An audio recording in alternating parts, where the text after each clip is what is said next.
दोस्तों, खुदा हमें हमारी छत से देखता है।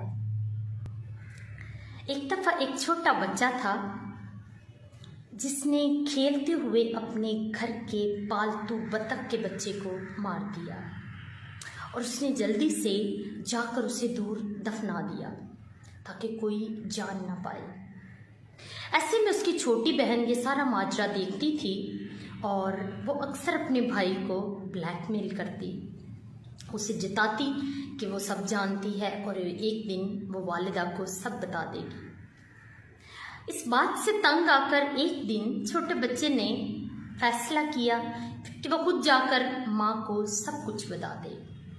उसने जुर्रत की, वो अपनी वालिदा के पास गया और जब उसने सारी रोदात कह सुनाई तो उसकी वालिदा ने मुस्कुराकर कहा कि मुझे ये सब मालूम है।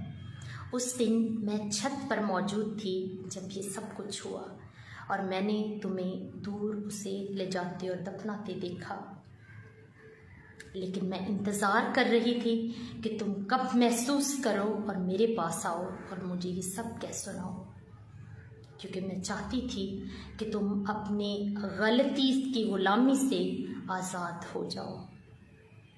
अजीज़ों, हमारा खुदावंद भी ऐसा ही है जो हमारे लिए इंतज़ार करता है, जो हमारे लौटने की राह देखता है।